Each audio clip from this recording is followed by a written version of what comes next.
Salam hörmətli izləyicilər, Neytral Zonada xoş gördük. Bu dəfəki mövzumuz Ermənistan-Azərbaycan arasında atəşkəsin son dönəmlər mütəmadi pozulması ilə bağlı olacaq.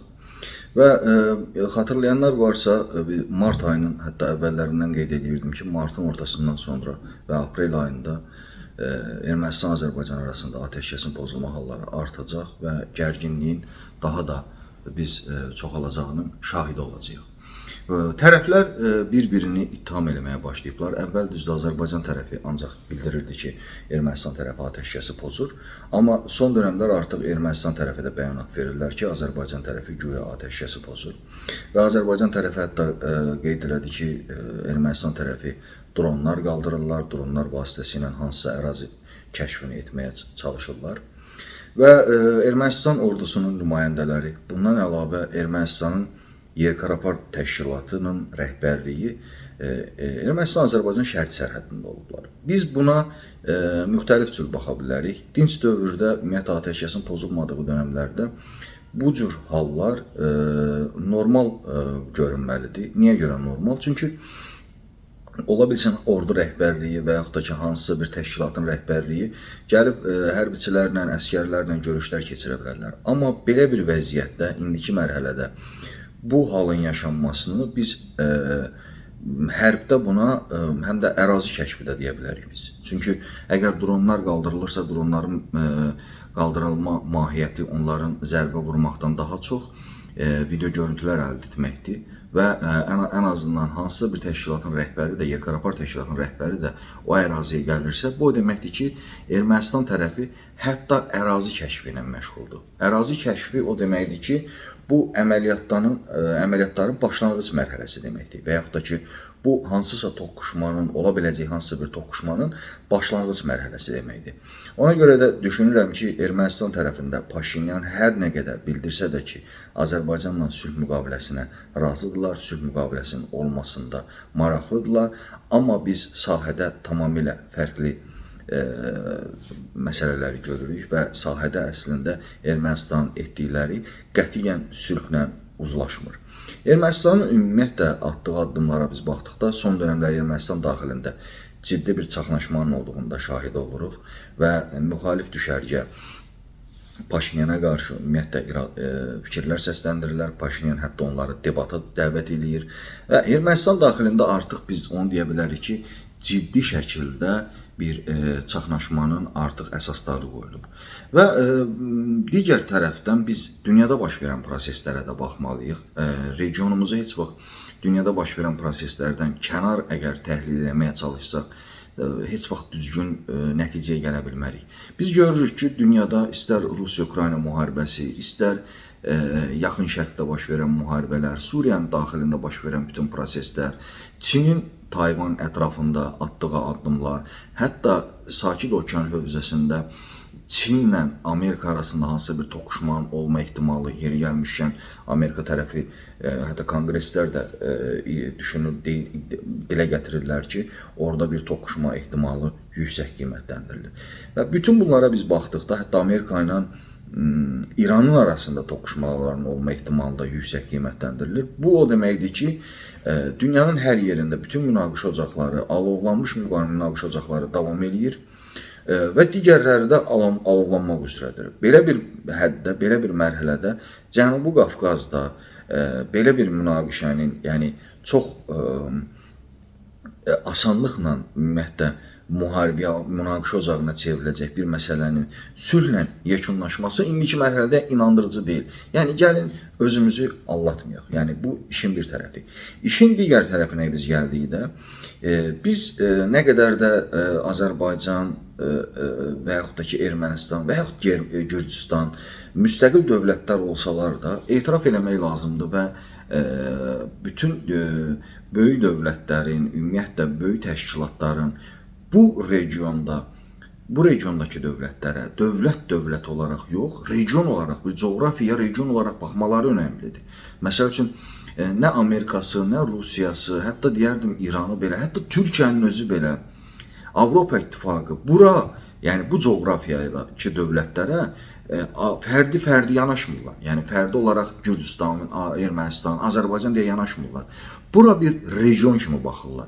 Biz bu regiona da biz baxmaq lazımdır. Bu regiondakı dövlətlərin hərəsindən bir səs çıxır. Yəni açıq demək lazımdırsa. Ermənistan parlamentində Avropa İttifaqına getməklə bağlı qanun layihələri qəbul olunur. Gürcüstan Avropa İttifaqına gedirdi, sonra seçkilərdən sonraki bu proses dayandırıldı. Ümumiyyətlə Gürcüstanda bir susqunluq dövrü yaşanır hazırda. Azərbaycanda isə Azərbaycanın kifayət qədər pulu çox olduğuna görə və puldan gedir söhbət, iqtisadiyyatdan yox.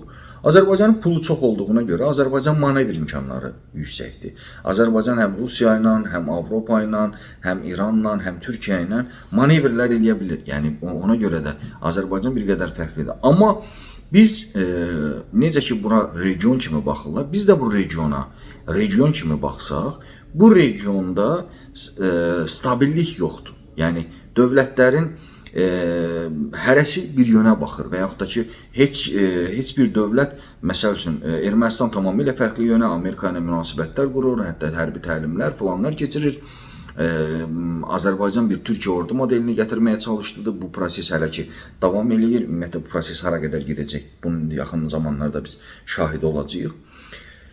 Və Gürcüstan məsələsi. Ona görə də düşünürəm ki, bu region uğrunda bir mübarizə gedir və əgər bu region uğrunda mübarizə gedirsə və bu regionun taleyi həll olunacaq. Ya bu region bir dəfəlik Amerikanın və yaxud da ki Rusiyanın və yaxud da ki Avropa İttifaqının ümumiyyətlə bir xətt götürəcək bu region.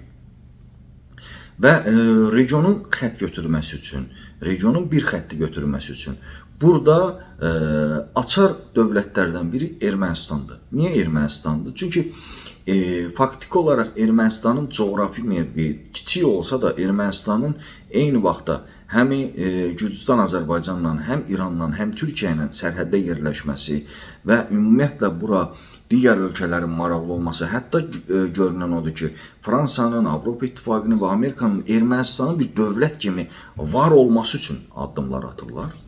Və əgər Rusiya faktorunu nəzərə alsaq, Rusiya da Ermənistan hakimiyyətinin, hazırki hakimiyyətinin atdığı addımları qəbul eləmir. Biz nə qədər desək də ki, Rusiya Paşinyan hökumətinə qarşı ciddi təsir göstərməyib bu günə qədər, amma reallıq odur ki, çünki Rusiyanın özünün başı qarışıb, yəni Ukrayna müharibəsinə və digər regionda baş verən proseslərə. Ona görə də Paşinyan hakimiyyətinin cəzalandırılması üçün, Paşinyan ümumiyyətlə Ermənistandakı Paşinyan hökumətinin cəzalandırılması üçün addımlar atmaq istəyirlər. Hansı addımlar atmaq istəyirlər? Və əslində regionda atəşkəsin pozulma hallarının sayının artırılması və gərginliyin artması bir növdə Rusiya xəttinə daha çox bənzəyir və hətta Ermənistan daxilindəki müəyyən qüvvələrin yenidən aktivləşməsi, Yer-Karapar təşkilatının rəhbərinin ora gəlməsi, bunların hamısı Rusiya bağlı və Rusiya yaxın adamlardır. Və bunların orada olması onu göstərir ki, Rusiya maraqlıdır ki, bu regionda da bir çaxnaşma olsun, bu regionda gərginlik olsun və hətta eskalasiya həddinə gəlib çatsın və toqquşma həddinə gəlib çatsın. Ona görə də hazırki mərhələdə proses nə Azərbaycandan, nə Ermənistandan asılı deyil. Burada baş verəcək proseslər, burada baş verəcək hətta ehtimal olunan toqquşmalar belə Azərbaycan və Ermənistandan asılı deyil. Bu məsələnin istəyən tərəflər tamamilə fərqli ölkələr olacaqlar.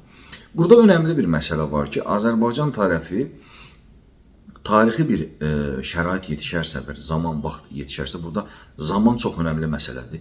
Zaman yetişəcəyi təqdirdə Azərbaycan tərəfi Ermənistandan söhbət hətta tarixi torpaqların geri qaytarılması məsələsindən də getmir. Ermənistan üzərinə, əgər şərti sərhəddə bir toqquşma baş verərsə və Azərbaycan tərəfi Ermənistan təxribatının qarşısını almaq üçün hansısa bir əməliyyat həyata keçirərsə, biz bu əməliyyata ola bilsin Ermənistan deyəcək Azərbaycan işğal etməyə çalışır. Amma biz bu əməliyyata əgər realist yanaşsaq bu məsələyə, biz hətta sülhə məcbur etmə və yaxud da ki, kapitulyasiya kimi baxmalıyıq. Çünki Ermənistan tərəfi kapitulyasiya olmadan bəziləri ola bilsin düşünəcəklər ki, biz Ermənistanı kapitulyasiya etmişik. Yox, qətiyyən elə bir şey deyil. Çünki biz Ermənistan ərazisində Ermənistanı kapitulyasiya etməmişdik. Biz Ermənistan ərazisini Azərbaycan ərazisində etmişdik. Bunlar çox fərqli şeylərdir. Və Ermənistan da kapitulyasiya nəticəsində Azərbaycan torpaqlarını geri qaytardı, Ağdam, Kəlbəcər və Laçını. Amma əgər belə bir əməliyyat baş verərsə və Ermənistan kapitulyasiyaya gedərsə, bu zaman həm dəhlizlə bağlı məsələlər öz həllini tapar, həm Ermənistanın silahsızlaşdırılması məsələsini ola bilsin ki, gündəmə gələr. Hətta Azərbaycan tərəfinin bütün tələbləri, təklifləri hamısı qəbul olunar Ermənistan tərəfindən. Amma bunun üçün şərait yetişməlidir, zəmin olmalıdır və mütləq zamanı düzgün və dəqiq qiymətləndirmək lazımdır.